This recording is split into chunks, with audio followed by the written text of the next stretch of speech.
Nick, I've got a final two-part question for you here. Looking ahead to 2026, what do you wish for on behalf of THR in your region, and what do you think will happen?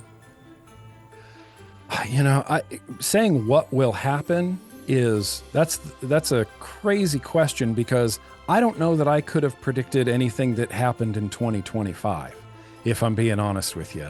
So I don't know if my predictions are as spot on as they used to be.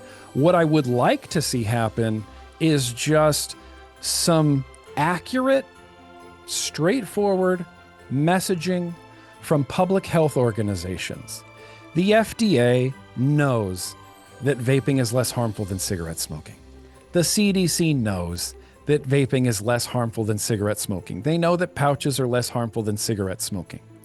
They're trying to have this weird cake and eat it too situation where they need to tell youths that this is the worst thing you could do, but then they have to turn to their parents and say, this is actually one of the better things that you could do. Overall, I just want honest, clear messaging.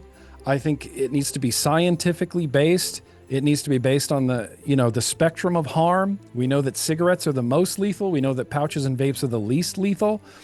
Despite not authorizing things, they should at least, bare minimum, let people who smoke cigarettes know this information, bare minimum. I don't know why they haven't done that. I don't know why they can't do that.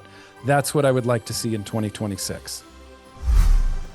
Professor Pang, two parts for one question here. Looking ahead to 2026, what do you wish for on behalf of THR in your region, and what do you think will actually happen? My wish would be for the countries in my region to really realize and appreciate the folly of a prohibitionist approach, okay? And learn from some countries in that same region that have been more progressive and open as compared to maybe 3 or 4 countries that have gone the prohibitionist path. For them to realize the unintended consequences of prohibition in terms of illicit products flooding their markets, which results in all these problems. Okay, the latest in our part of the world is what are known as K-pods. Okay, K-pods are illicit pods that contain something called etomidate, which is a very powerful anesthetic. Okay, that's been flooding the market. Okay, and causing very severe health effects. So my hope is that people begin to realize that the only way is, not exclusion, but alignment. Acknowledging the need for people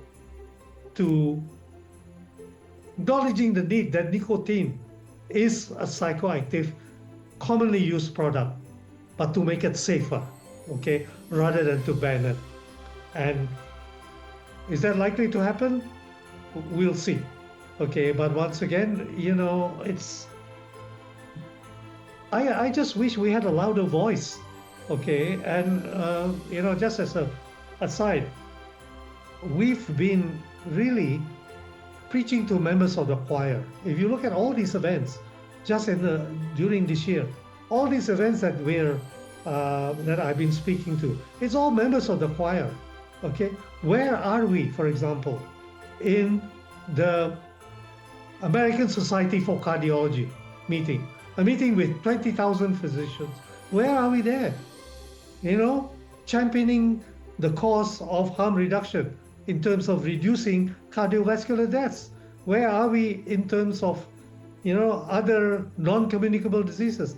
Cancer Society of America, their annual meeting is 20,000 physicians. We're nowhere. So, this is what I mean. We're being fragmented.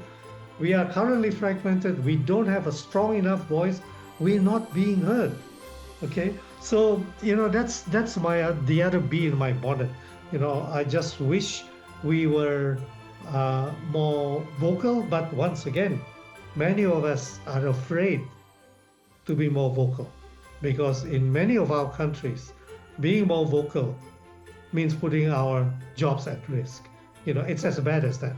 And I think I've already explained to you that in some countries, it's just not very good for your career if you speak against a government policy of banning electronic cigarettes.